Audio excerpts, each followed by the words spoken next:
The layout. Layout is a very interesting step in 3D animation. This is the process where we convert your storyboard animatic shots into 3D. But you know what's important? Clicking that subscribe button or leaving me a comment here. I always appreciate it. Thank you. Okay, layout stage does two primary things. One, it brings out all your storyboard shots into 3D. And two, it also prepares your 3D files for your animator to work in. Does it sound a bit complicated? Okay, let me explain this. The conversion to 2D storyboards to 3D shots isn't really all that big. Basically, you just have to build what you see in the storyboard shots and imitate that in a 3D world. So make your camera inside, add your character, the environment, and the props that they'll need for the shot.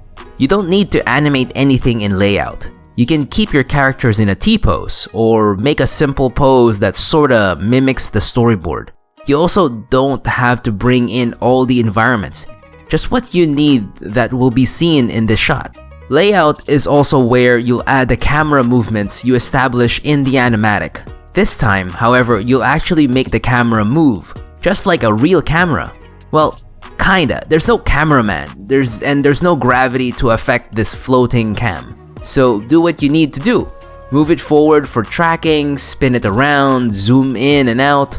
There's a lot of cinematography elements that's realized in the layout phase. Another thing that is made in the layout stage is to prepare the 3D files for animators.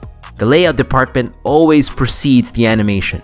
In some smaller studios, sometimes the animators are also the layout artists, so you get to build everything you need for animating. For example, if your character in the shot is holding a sword, make sure the sword prop is already around his hand. You don't have to pose the fingers or add a constraint.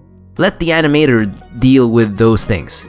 Oh, in case there's some walking shots where the camera is following the character's walk, what you can do is add a key in the master controller of the characters.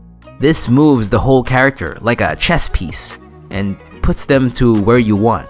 This is the most animating you'll do in this stage, so focus on the cinematography, so the animators in the next stage can focus on bringing life to the scenes. Hope you enjoy!